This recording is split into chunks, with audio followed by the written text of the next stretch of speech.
Action. Assalamualaikum warahmatullahi wabarakatuh. Alhamdulillahirrahmanirrahim. Allahumma sholli ala sayyidina Muhammad. Selamat siang Bapak Ibu. Hari ini kita akan menyaksikan diseminasi pemahaman dan penerapan pengalaman oleh Bapak Nurholis sebagai calon guru penggerak. Sebelum kita memulai acara kita lebih jauh lagi, sebelumnya kita buka dulu acara dengan baca surah Al-Fatihah. Semoga acara kita bermanfaat bagi kita semua dan memberi manfaat kepada Bapak Nurholis pada khususnya. Al-Fatihah.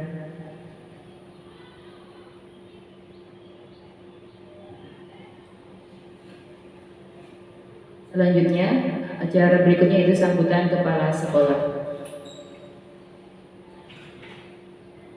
Pada Bapak perwakilan dari Bapak Kepala Sekolah, kepada yang terhormat Bapak Ibu Nevi Kurniawati, kami persilahkan.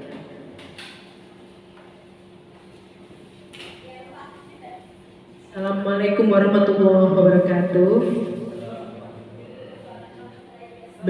Tentunya kita bangga sekali dengan terpilihnya Pak Polisi sebagai calon guru penggerak. Dan di sini saya selaku wakil kepala sekolah sangat mendukung sekali dengan kegiatan yang dilaksanakan Pak Polisi. Semoga pada siang hari ini diseminasi yang dilakukan Pak Polisi bisa menjadi ilmu baru untuk kita semua tentang budaya positif yang ada di sekolah kita ini. Baik Bapak Ibu guru, mungkin ini dari saya. Semoga acara ini bermanfaat untuk kita semua. Wassalamualaikum warahmatullahi wabarakatuh. Pada Bapak Nurholis kami persilakan.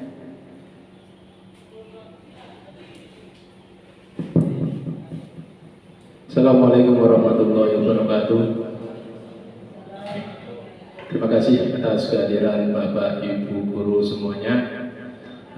Perkenalkan, pada siang hari ini saya akan memaparkan diseminasi pemahaman dan penerapan pengalaman budaya positif yang saya pelajari ketika mengikuti program guru penggerak. Jadi konsep inti dari budaya positif ini ada beberapa bagian. Ketika saya mengikuti ini dulu, saya merasakan beberapa hal baru yang mungkin berbeda dengan yang selama ini pernah saya terapkan. Yang pertama yaitu tentang perubahan paradigma positif. Jadi perubahan paradigma kita tentang menangani anak-anak. Yang dulunya saya itu berpikir seperti itu, ternyata setelah mengikuti kegiatan ini itu ternyata berubah. Kemudian yang berikutnya adalah disiplin positif. Berikutnya adalah nilai-nilai kebajikan, lanjut kebutuhan dasar manusia. Kemudian yang kelima yaitu motivasi perilaku manusia, tentang posisi kontrol sebagai seorang guru. Ketujuh, keyakinan kelas, dan yang kedelapan atau yang terakhir adalah segitiga restitusi. Nanti 8 bagian ini akan saya jelaskan lebih lanjut seperti itu. Baiklah, sebelum kita lanjutkan, ini ada sebuah video. Saya nggak tahu apakah Bapak Ibu guru pernah melihat video tersebut. Ini, mari kita lihat dengan seksama.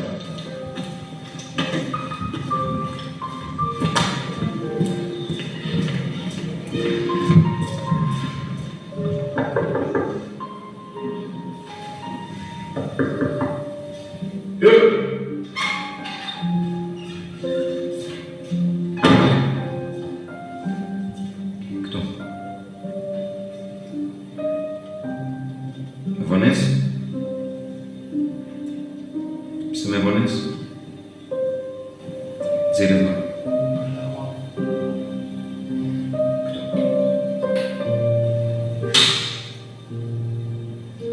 Кто? Ela mostra per Serima, c'è sì.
Tes. Gitu. Itu video seperti itu. Mohon maaf, videonya rotok mengandung bawang. Mungkin dari video itu mungkin gambaran apa yang kira-kira bisa didapatkan. Monggo Bapak Ibu kalau ada pendapat. Seperti ini Pak. Kita harus mencari tahu dulu kenapa anak ini sering terang. Ya mungkin ketika 1 kali 2 kali kita tidak tahu kemudian memberikan punishment yang semacam itu oke tak apa. Tapi kalau sudah berkali-kali kita harus tahu penyebabnya sehingga kita tidak bisa semata-mata untuk menghukum anak tanpa tahu sebabnya dengan ya seperti di video tadi seperti itu. Sebisa mungkin kita cari lebih mendetail kenapa kok kejadian itu terjadi. Kemarin ketika pertama kali lihat video seperti itu banyak yang nangis.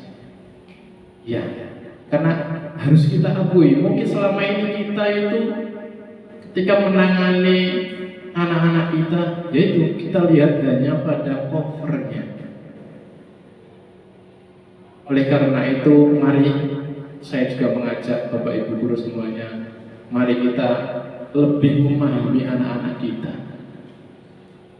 Sesuatu hal itu terjadi pasti ada penyebabnya. Kita cari penyebabnya dan kalau bisa kita temukan solusi untuk mengatasi hal tersebut.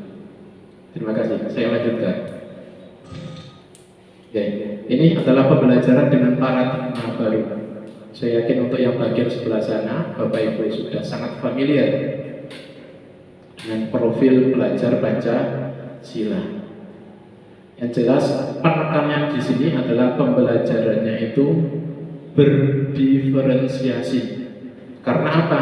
Karena kita tahu bahwa setiap anak itu punya potensinya masing-masing, punya bakatnya masing-masing. Tidak bisa kita samaratakan.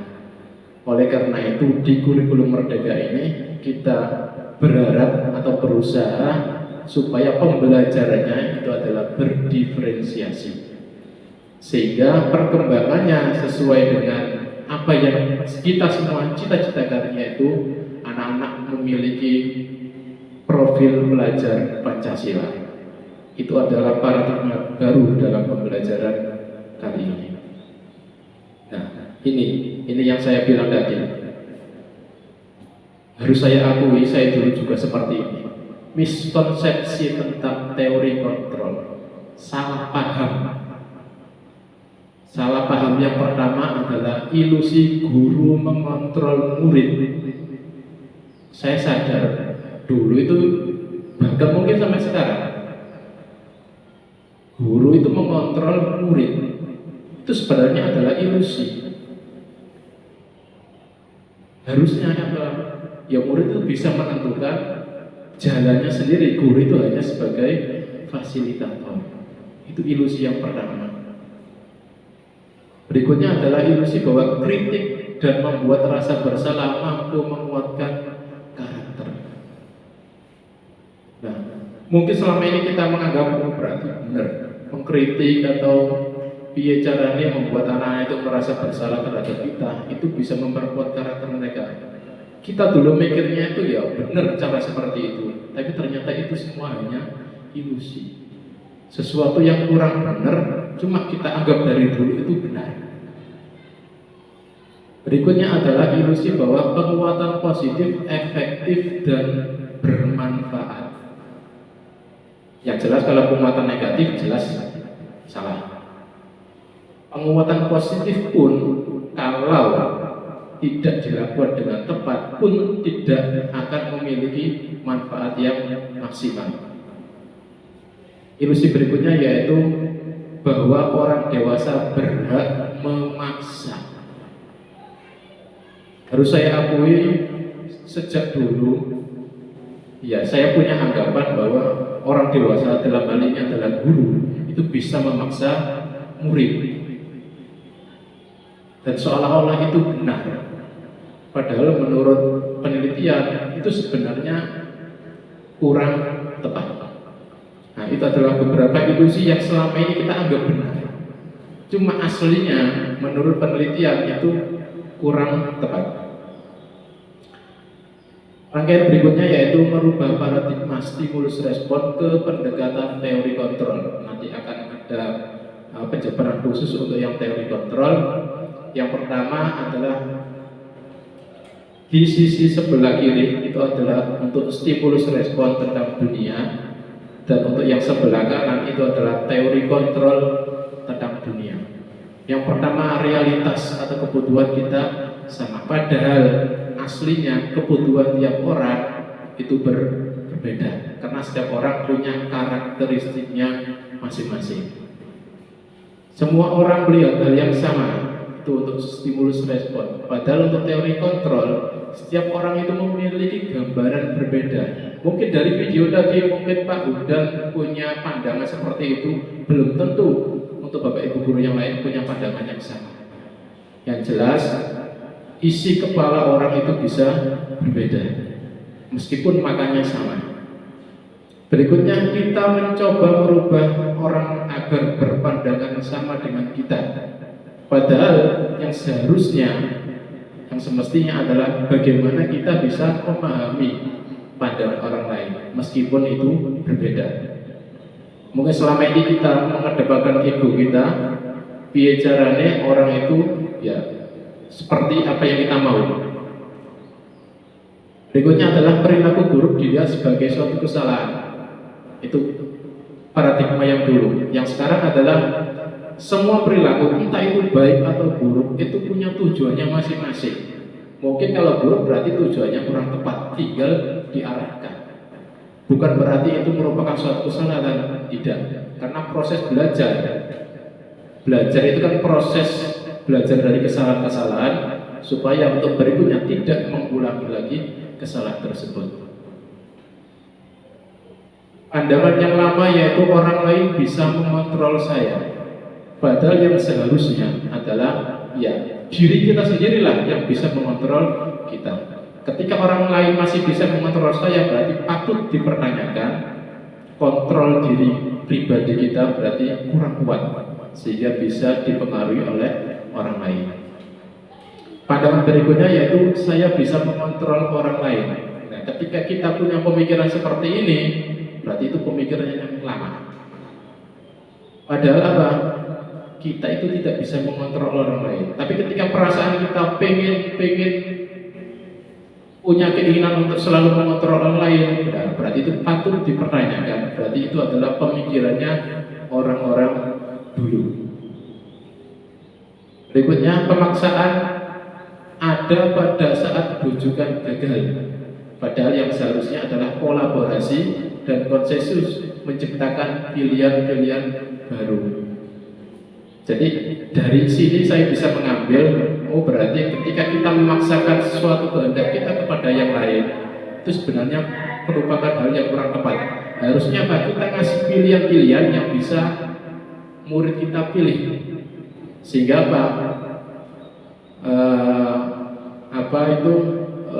endingnya itu adalah mereka itu dapatnya dari pilihan-pilihan tersebut, bukan dari paksaan Bapak atau Ibu guru. Saya lanjutkan.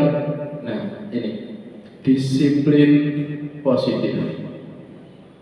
Nah, itu macam-macam pengertiannya. Yang jelas disiplin itu menurut asal katanya itu kan artinya belajar.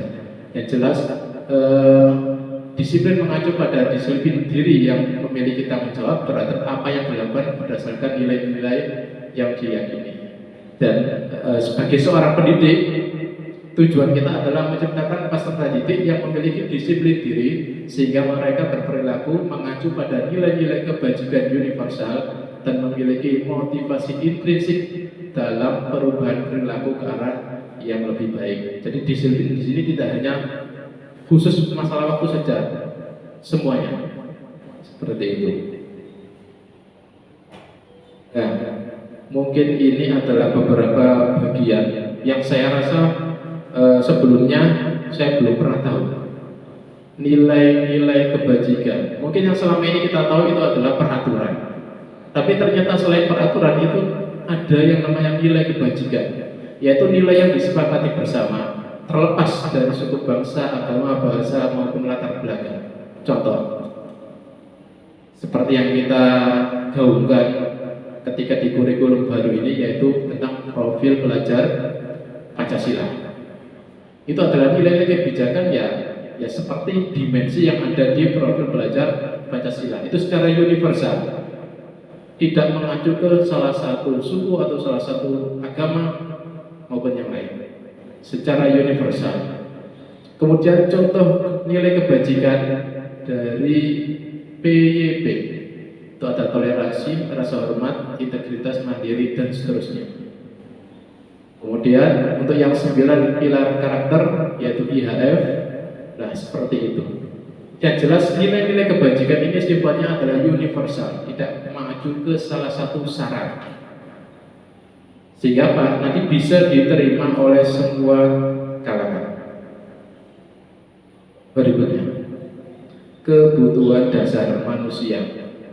Jadi setiap orang, setiap manusia itu memiliki kebutuhannya masing-masing. Yang namanya saja kebutuhan dasar berarti ini kan kebutuhan yang paling pokok dalam hidup manusia.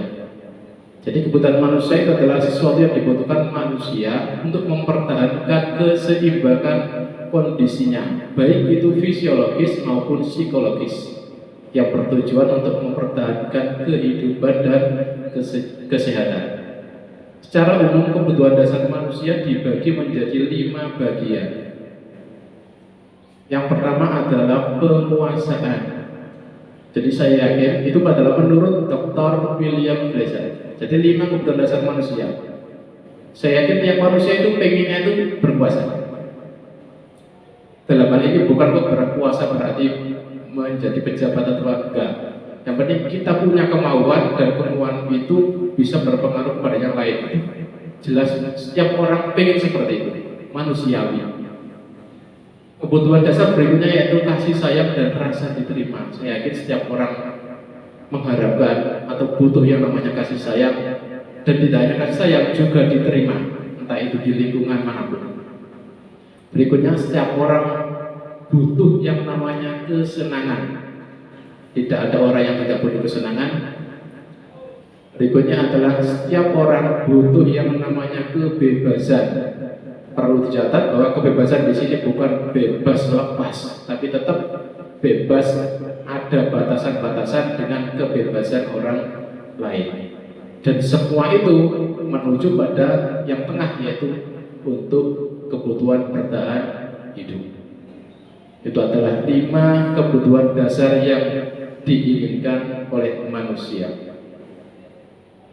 Bagian berikutnya, motivasi perilaku manusia. Secara garis besar, motivasi perilaku manusia itu ada 3 bagian, yaitu seseorang itu berperilaku yang pertama adalah untuk menghindari ketidaknyamanan atau hukuman. Jadi perilaku manusia itu dipengaruhi oleh beberapa hal itu.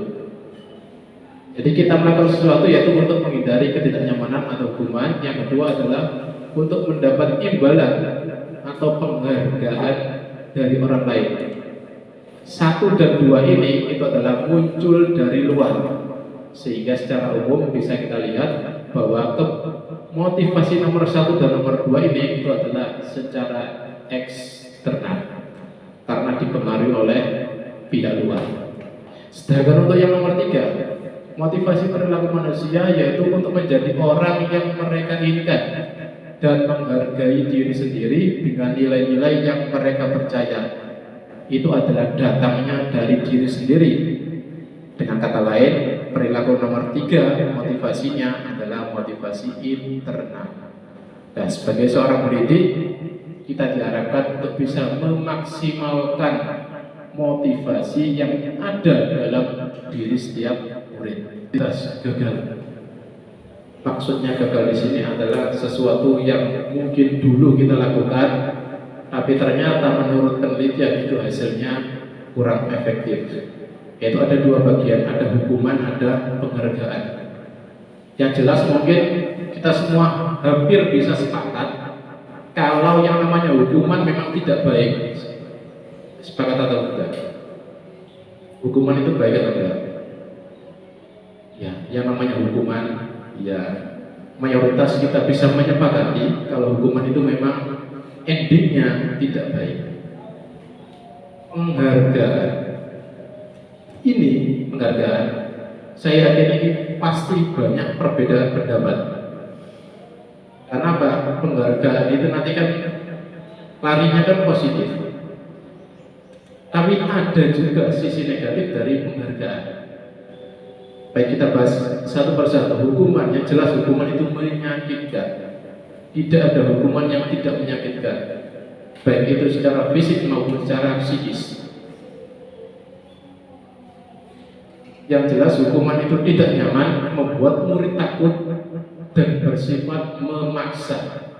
Gak ada hukuman pilihan itu, kan maksa sifatnya. Dan yang jelas karena hukuman, maka murid itu akan cenderung untuk menyembunyikan kesalahan alias tidak ngaku. Dan yang terakhir yaitu murid menjadi rendah diri. Karena apa? Karena dihukum. Sekarang untuk yang penghargaan, penghargaan ternyata menurut penelitian ada yang dibilang tidak efektif. Maksudnya apa? Penghargaan berarti nanti condong motivasi perilaku seseorang itu kan dari eksternal. Ketika penghargaan itu ditiadakan, yang jelas dia tidak punya motivasi lagi. Motivasi dari eksternal berupa penghargaan itu efektif cuma dalam jangka pendek. Ketika penghargaan itu ada, oke, semangat anak-anak. Tapi ketika moro-moro biasanya ada, moro-moro gak ada, balik lagi. Nah, itu kenapa di situ disebut tidak efektif. Yang kedua yaitu merusak hubungan. Artinya apa? Jelas, ketika penghargaan itu kan tidak diberikan kepada semua orang, hanya tertentu saja, dan itu jelas membuat iri, mematikan kreativitas. Nah, penghargaan juga menghukum dengan sistem ranking. Ranking ternyata menurut kita ada sisi positif, ternyata juga ada sisi negatif. Ya, kenapa? Nanti yang rankingnya di bawah, ya jelas kalau dia penerimaannya bisa kuat, oke lah, menjadi semangat untuk belajar. Tapi ketika penerimaannya dia tidak kuat, yang jelas justru akan merendahkan atau mengedonkan mental anak-anak.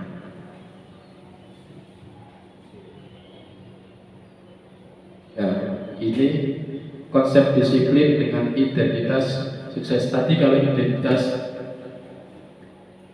gagal, skala yang identitas sukses itu ada dua bagian, konsekuensi sama restitusi.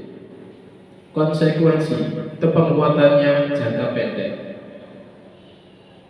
Yang kedua, perlu monitoring berkelanjutan. Karena apa? Karena tadi hanya jangka pendek, jadi untuk kontinuitasnya harus terus terjaga dan bergantung pada stimulus atau respon. Karena tidak semua orang, tidak semua guru bisa menerapkan prinsip konsekuensi ini. Berikutnya adalah murid menghormati peraturan. Ketika peraturan itu tidak dihormati oleh murid, kita akan sulit untuk menerapkan prinsip konsekuensi.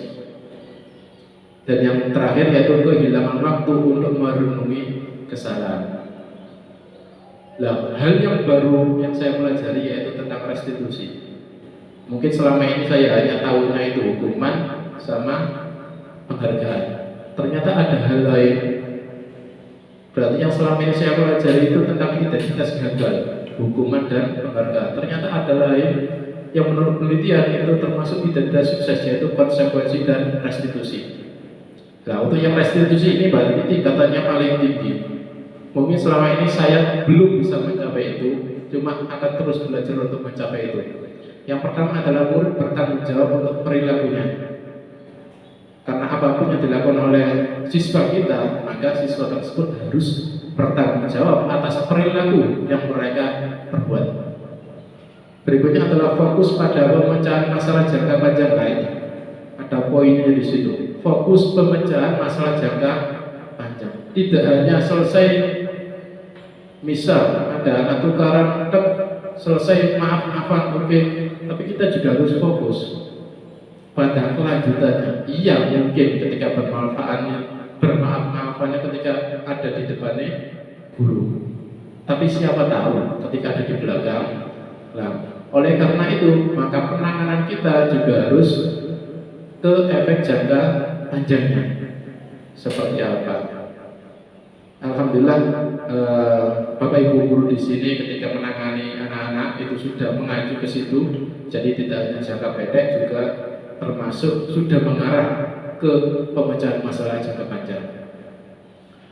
Berikutnya adalah teori kontrol atau dirinya memegang kontrol. Artinya apa? Anak itu tidak mudah terombang-ambing karena memang kontrol dirinya sudah baik. Tapi mayoritas anak kita masih belum sampai pada level itu. Kemudian murid bersemangat untuk memperbaiki kesalahan. Nah, ini juga buktinya apa? Ketika seseorang itu atau anak itu melakukan kesalahan, cenderung mudah untuk melakukan kesalahan berikutnya. Nah, anak-anak kita masih belum nyampe ke level seperti itu.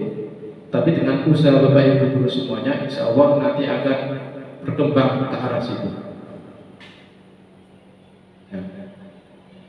Karena restitusi itu adalah tingkatannya paling top atau paling tinggi, sehingga perlu penjelasan lebih lanjut. Cara menanamkan disiplin positif pada murid.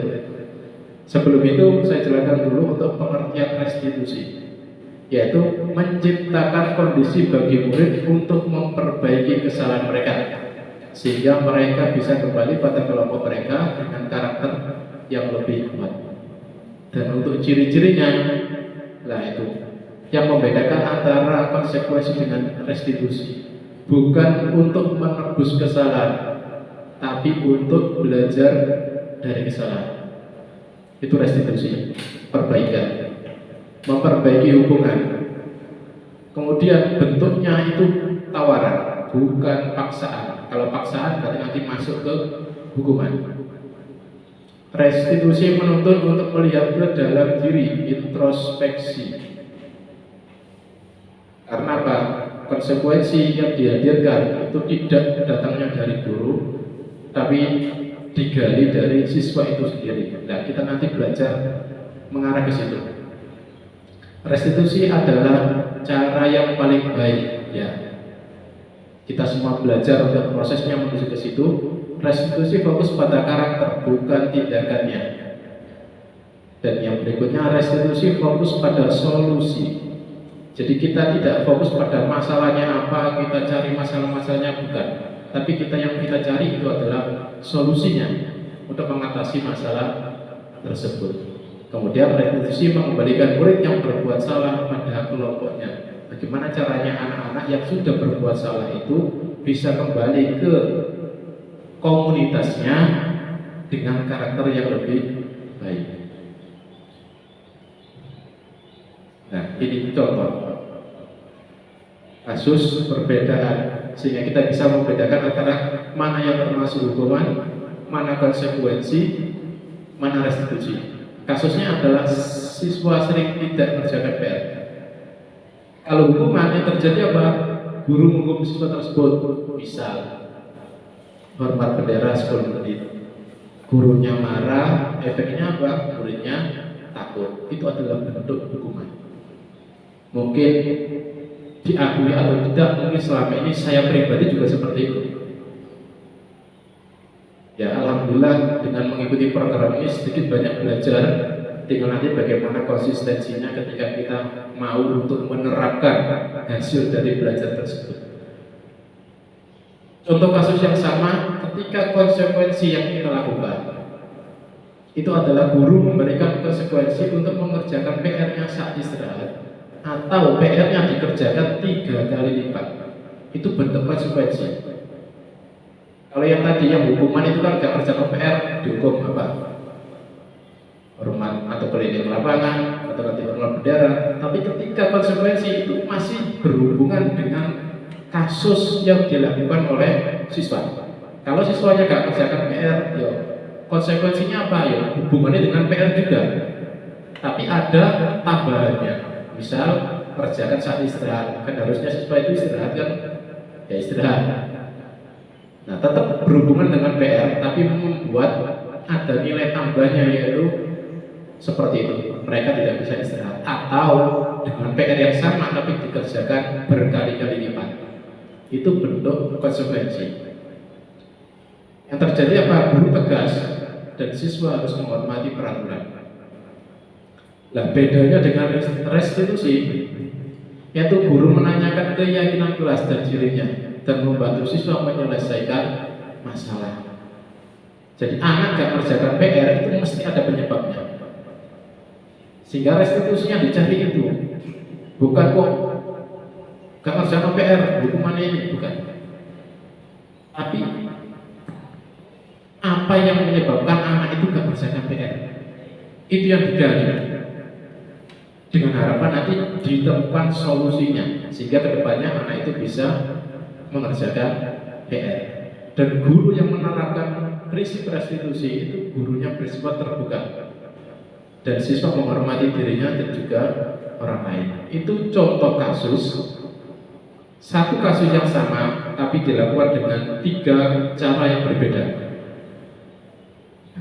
Mungkin sampai sini apakah Bapak Ibu sudah ada gambaran minimal sedikit?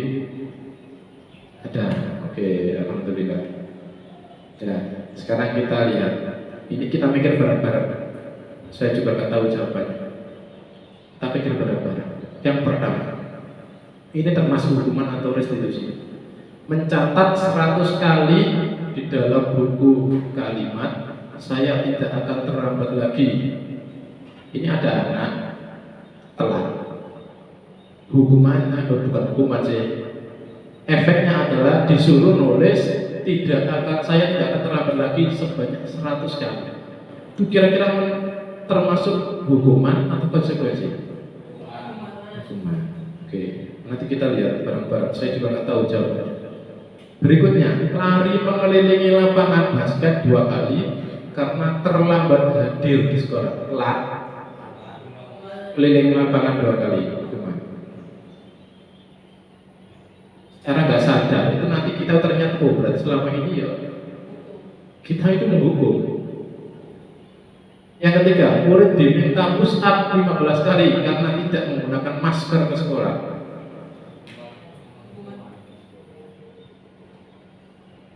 Keempat, menggantikan kertas tugas teman yang telah dicoret-coret. Ini ada anak nyoret-nyoret kertas ulangan temannya, nah disuruh mengganti.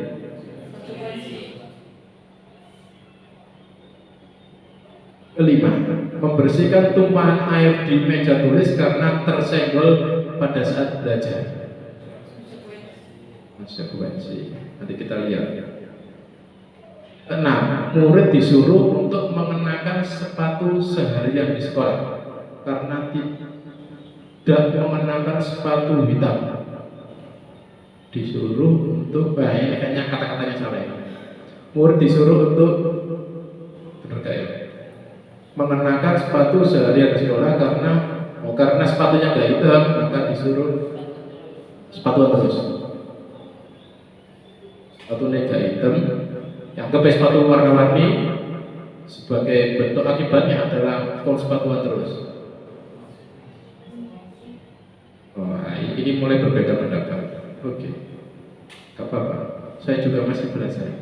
Yang terakhir, lari mengelilingi lapangan basket 2 kali karena terlambat 10 menit untuk pelajaran PJOK. Ya, telat ngumpul di lapangan, telat 10 menit, muter lapangan 2 kali.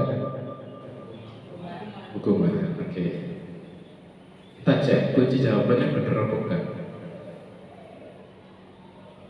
Yang pertama, mencatat 100 kali, saya tidak akan terlambat. Hukuman. Oke, alhamdulillah kita tadi sepakat hukuman. Lari mengelilingi lapangan basket 2 kali karena terlambat hadir di sekolah. Ya, kita tadi juga sama, yaitu hukuman. Murid diminta push up 15 kali karena tidak menggunakan masker. Hukuman. Menggantikan kertas tugas teman yang telah dicoret-coret. Konsekuensi. Benar juga. Membersihkan tumpahan air di meja tulis karena tersenggol. Konsekuensi. Nah, ini nomor berikutnya tadi yang kita perbedaan pendapat. Murid disuruh untuk tidak menggunakan sepatu. Tadi kata-kata yang salah. Ya, jadi murid disuruh untuk nyeker sehari di sekolah karena sepatunya tidak hitam. Berarti termasuk hukuman. Nah ini lari mengelilingi lapangan basket 2 kali karena terlambat 10 menit untuk pelajaran PJOK. Tadi kita jawabnya apa? Hukuman. Ternyata kuncinya konsekuensi. Nah ini yang patut ditanyakan.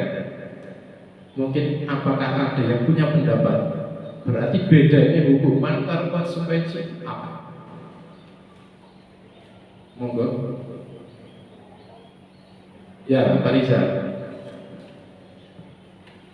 Menurut redaksinya itu lari mengelilingi lapangan basket 2 kali karena terlambat 10 menit untuk pelajaran PJOK. Di situ ada kata-kata pelajaran PJOK.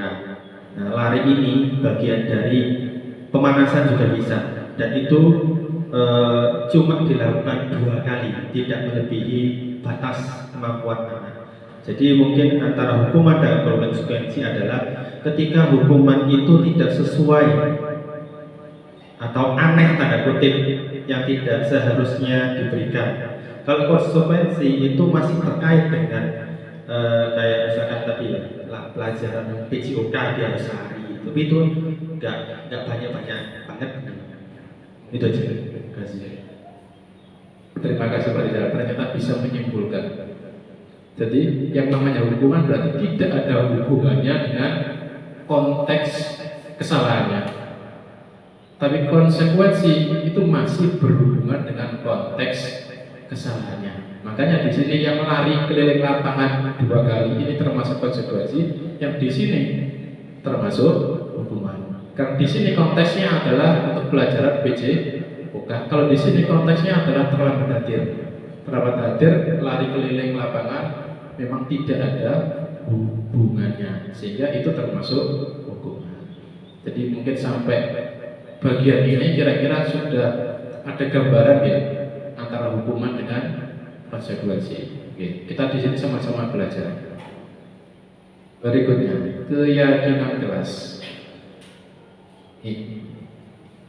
Keyakinan kelas. Jadi mengapa keyakinan kelas? Mengapa tidak peraturan kelas? Mengapa kita memiliki peraturan tentang penggunaan helm pada saat mengendarai kendaraan roda 2 atau sepeda motor? Mungkin selama ini kita tahunya hanya peraturan. Padahal ketika kita nanti fokusnya pada keyakinan, maka anak itu tahu tujuannya disuruh pakai helm itu apa. Tidak hanya wajib pakai helm, udah titik. Itu peraturan. Tapi keyakinan itu anak itu sampai ngerti, oh kenapa sih harus pakai helm itu. Nah itu bedanya peraturan dengan keyakinan. Yang kedua adalah mengapa kita memiliki peraturan tentang menggunakan masker dan mencuci tangan setiap saat. Kalau secara peraturan ya sudah, berarti wajib memakai masker dan juga cuci tangan. Itu peraturan. Tapi ketika masuk ke keyakinan, peraturan seperti itu, kalau peraturan sekedar peraturan, tapi kalau keyakinan itu ada alasannya. Kenapa kok harus menggunakan masker?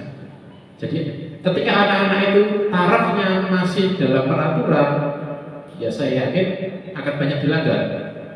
Karena mereka tidak tahu apa maksud tersembunyi dari peraturan tersebut. Tapi kalau ketika anak-anak itu sudah tahu maksudnya, maka itu bukan peraturan lagi, tapi sudah menjadi sebuah keyakinan. Dan ketika keyakinan yang dimiliki anak-anak, insya Allah nanti mayoritas akan mematuhi keyakinan tersebut. Seperti itu. Cuma untuk sampai sekarang ini anak-anak kita masih tarafnya adalah peraturan, masih belum sampai ke tingkat keyakinan. Nah, ini adalah pembentukan keyakinan. Ini bisa di kelas maupun di sekolah. Yang jelas lebih abstrak daripada peraturan, bersifat universal, dibuat dalam bentuk kata positif. Jadi di keyakinan kelas atau di keyakinan apapun itu tidak ada tulisannya tidak, enggak. Tapi semuanya berbentuk kata positif. Sedikit saja biar mudah diingat. Itu contoh keyakinan kelas. Dapat diterapkan di kelas dan semua warga kelas hendaknya ikut berkontribusi dalam pembuatan keyakinan kelas dan bersedia meninjau kembali keyakinan kelas dari waktu ke waktu. Nah, selama ini mungkin kita ya patokannya pada peraturan. Untuk menuju ke keyakinan ya masih belum. Kita sama-sama belajar. Karena apa? Yang jelas untuk keyakinan itu nanti rasanya, feel-nya itu lebih masuk ke dalam diri anak. Karena apa? Di balik peraturan itu ternyata ada hal-hal positif yang harusnya anak-anak itu tahu. Sehingga mereka ketika mematuhi hal-hal tersebut itu tidak karena terpaksa, tapi karena kalau peraturan itu rasanya itu kan kayak terpaksa gitu. Tapi kalau sudah menjadi keyakinan itu bukan terpaksa lagi, tapi sudah kesadaran. Nah, tantangannya adalah bagaimana kita sebagai seorang pendidik bisa membawa peraturan itu menjadi bentuk keyakinan, sehingga anak-anak ketika menerapkannya itu tidak dengan terpaksa, tapi karena dengan kesadaran mereka masing-masing. Nah, gambarannya, lingkaran yang paling kecil itu adalah peraturan. Lebih besar berikutnya adalah keyakinan, dan ketika keyakinan itu tumbuh, itu menjadi lingkungan positif yang ada di sekolah. Dan ketika lingkungan positif itu terus berkesinambungan dari waktu ke waktu, maka itu membentuk budaya positif yang ada di sekolah. Endingnya, pengennya kita adalah budaya positif di sekolah kita bisa muncul. Ini ada beberapa kosongan lagi. Yang jelas untuk keyakinan kelas tadi bentuknya adalah sifatnya universal dan bentuknya itu katanya itu mudah diingat alias sederhana. Kita lihat kalau di peraturan ada tulisan selalu kembalikan buku ke tempatnya, maka bentuk keyakinan kelasnya apa kira-kira? Kira-kira kata yang simpel yang sifatnya universal. Selalu kembalikan buku ke tempatnya. Apa itu? Roda mikir. Mengembalikan buku ke tempatnya. Kita ambil buku atau pinjam buku, kalau sudah selesai balik lagi. Maka sifat apa yang kita tonjolkan di peraturan seperti itu? Tanggung jawab. Simple. Jadi keyakinan kelas itu simple.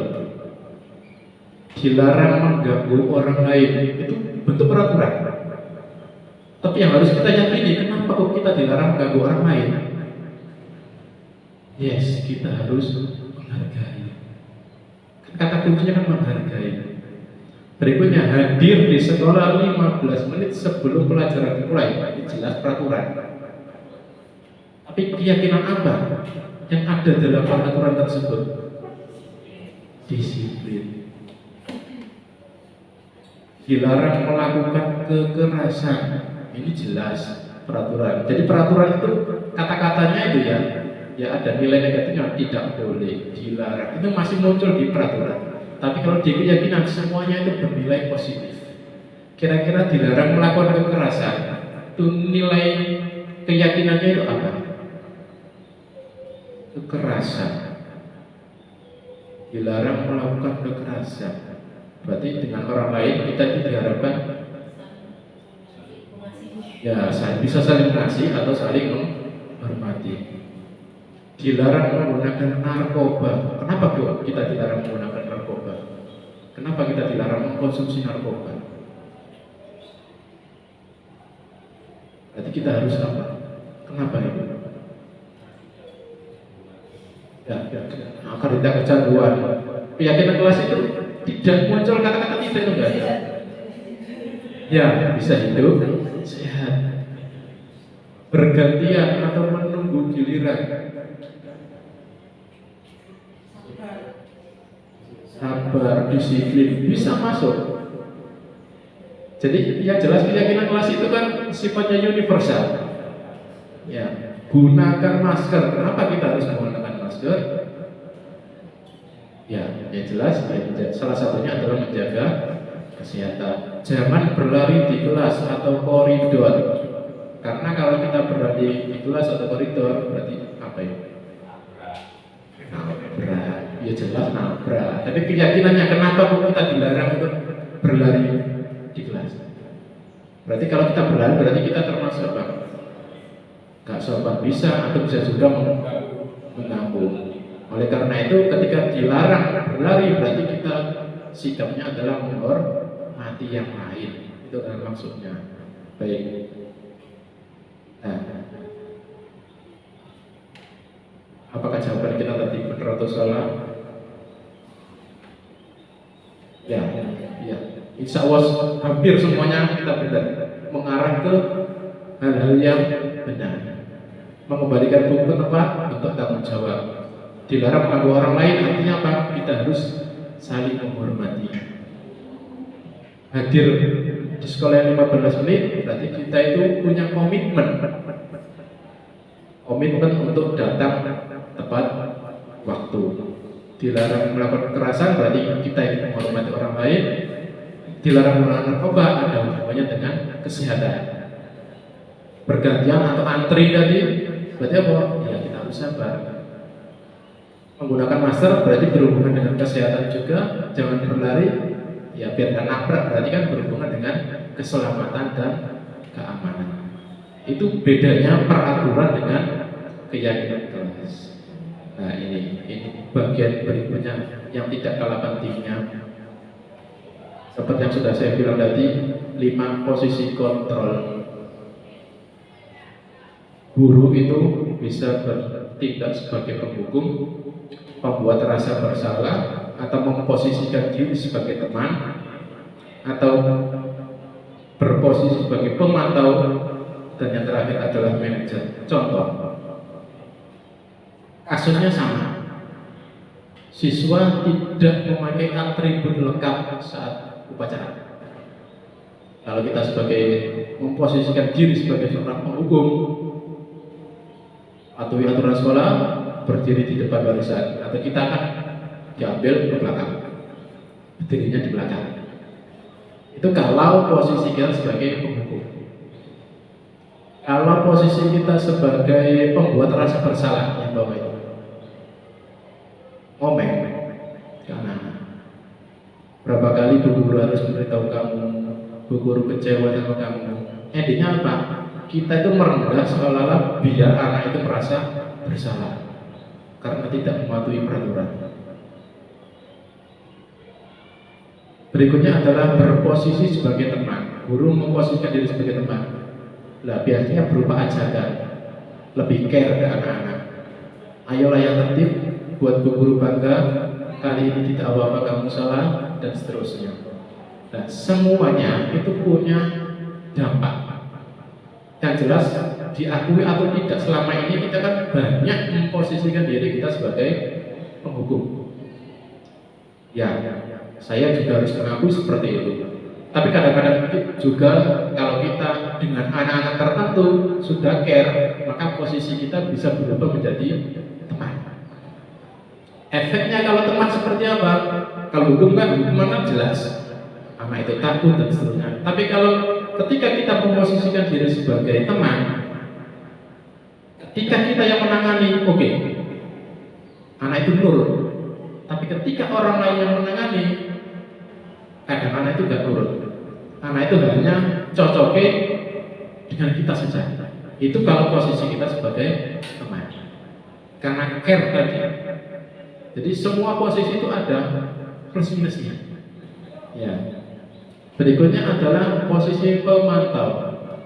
Pemantau ini dari ekspresinya tegas, tidak terlalu dekat dengan anak dan juga tidak terlalu jauh dengan anak. Dalam tanda kutip netral. Kamu sudah melanggar, apa peraturannya, konsekuensinya apa? Itu. Kemudian ya, kita semua diharapkan untuk bisa memposisikan diri sebagai manajer. Artinya apa? Ketika anak itu melakukan kesalahan, maka kita gali. Kadang anak itu melakukan kesalahan itu nggak tahu dia itu berbuat salah. Maka langkahnya dilakukan apa? Ya kita tanya dulu, kita pancing. Paham nggak? Istilahnya, kamu tahu nggak salahmu apa? Kan seperti itu. Tapi kalau kita langsung, kowe salah, ini harus gini, nah, kita kan berarti penghukum. Minimal di awal kita harus menggali anak itu sadar nggak kalau dia salah. Karena banyak anak itu yang nggak sadar kalau dia salah. Dianggap nggak apa-apa, seperti itu. Nah, endingnya apa? Nah, nanti anak itu digali bagaimana kamu bisa memperbaiki kesalahan itu. Jadi perbaikannya itu inovasinya muncul dari anak, bukan dari bapak ibu guru. Pengennya seperti itu mengarahnya. Tapi saya yakin semuanya perlu proses, semuanya perlu belajar untuk melangkah ke hal-hal tersebut. Langkah-langkahnya adalah dengan menerapkan segitiga restitusi. Ada 3 tahapan: menstabilkan identitas, validasi tindakan yang salah, dan menyenayakan keyakinan. Maksudnya di sini adalah ketika menstabilkan identitas, anak-anak itu dikasih penguatan. Penguatan maksudnya apa? Setiap orang itu jelas pernah melakukan kesalahan. Itu. Jadi kita stabilkan dulu anak-anaknya. Jadi setiap orang itu yang namanya manusiawi, punya salah. Kemudian validasi tindakan yang salah yaitu apa? Kita gali. Apakah anak-anak itu paham nggak? Yang dilakukan itu benar atau salah? Yang jelas ketika melakukan tersebut, anak-anak kan punya alasan. Nah, kita gali alasannya apa? Ketika alasannya memang menyeleweng atau kurang tepat, kita nanti bisa mengarahkan ke arah yang tepat. Dan yang terakhir adalah menanyakan keyakinan. Maksudnya menanyakan keyakinan di situ adalah hal-hal positif apa yang sudah diyakini dan kira-kira apa yang harus dilakukan untuk memperbaiki kesalahan tersebut. Nah, ini contoh ya, sedikit-sedikit saya terapkan. Ibu Dani sama kira-kira kalian pojok sana kira-kira tahu nggak kira-kira masalahnya apa? Itu kan ahli hisab. Ya, itu ahli hisab ya. Ya, saya coba. Kebetulan ada tugas disuruh merekam, ya sudah saya rekam. Ya, pada waktu itu memang posisinya anaknya memang nggak salah. Ya, tapi cuma kan tahu, oh berarti ajuannya kan ya ahli hisab. Ya, akhirnya saya tanya, ya akhirnya muncul juga. Nah, seperti itu. Ya, sedikit banyak belajar. Kalau Dani ini sepele sebenarnya kok.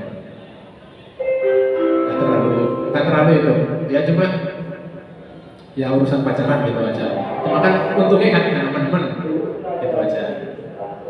Akhirnya Pak ya masih ada senyumnya seperti itu.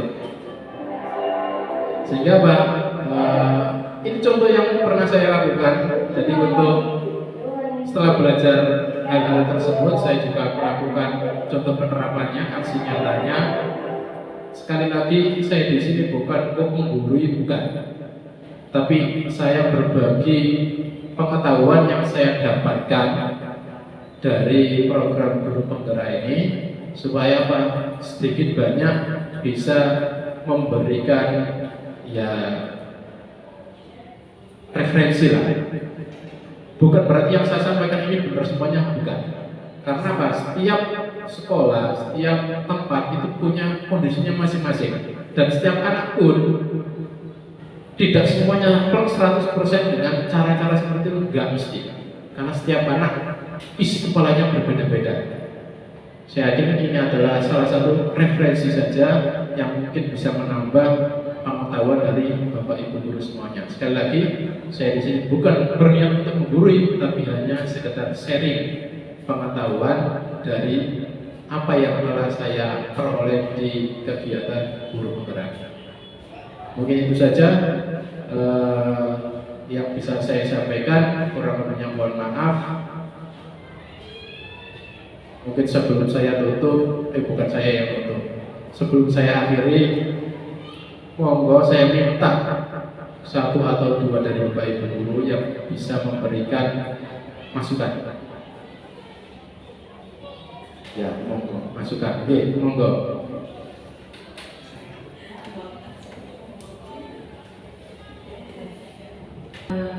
Kondisi memberikan hukuman dan juga keyakinan pada siswa. Jadi kita sebenarnya sebagai guru tidak ingin memberikan hukuman yang menyakitkan untuk siswa, tapi mungkin yang kita lakukan selama ini ternyata menyakitkan diri siswa. Jadi pembelajaran bagi kita dengan memberikan keyakinan yang dengan share tadi, kita harusnya lebih mengutamakan apa sih yang diperlukan anak-anak itu daripada kita lebih mendahulukan keinginan kita supaya anak-anak itu intinya mengikuti apa yang kita mau. Jadi dengan adanya desimulasi dari jaringan kita jadi tahu bagaimana sih cara menyampaikan seperti keyakinan ya, bukan hukuman ya, kepada siswa agar pembelajaran lebih baik dan juga menyelesaikan masalah-masalah juga lebih baik tanpa menyakiti atau mungkin merugikan ke siswa.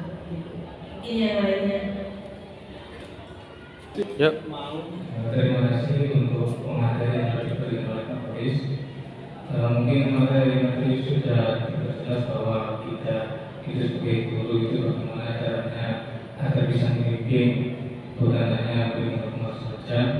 Nah, untuk selanjutnya mungkin suatu saat di kemudian hari mungkin ada sosialisasi lebih lanjut mengenai tentang bagaimana caranya agar siswa itu pemikirannya bukan hanya sabar terhadap hukuman, nanti ya pemikirannya itu kemudian bertumbuh menjadi keyakinan tadi ya, mungkin itu mungkin harus ditindaklanjuti, diberikan sebuah materi untuk siswa agar tahu bahwa keyakinan itu membentuk keyakinan akan lebih penting dibanding dengan hukuman itu. Mungkin itu saja dari saya. Mungkin ada tambahan dari yang lain. Baik, terima kasih atas referensinya dari Bapak Ibu Guru. Sekali lagi saya di sini tidak menggurui, kita sama-sama belajar dengan harapan nanti ke depannya sekolah kita menjadi lebih baik lagi. Kurang lebihnya saya mohon maaf, saya kembalikan lagi ke moderator. Terima kasih. Assalamualaikum warahmatullahi wabarakatuh. Alhamdulillahirrahmanirrahim. Terima kasih Pak Nur Kholis. Banyak sekali hal baru yang kita dapatkan. Semoga apa yang disampaikan dari Pak Nur Kholis menjadi kebaikan untuk kita bersama. Kita akhir saja Pak Nur ya. Langsung semoga kita semua semakin jadi guru hebat. Semoga SMA Nusa Dulu pun menjadi sekolah yang semakin hebat. Dan kita tutup acara ini dengan bacaan Alhamdulillah. Alhamdulillahirabbil alamin. Terima kasih. Saya sebagai moderator apabila ada kesalahan mohon maaf yang sebesar-besarnya dan saya akhiri. Assalamualaikum warahmatullahi wabarakatuh. Waalaikumsalam.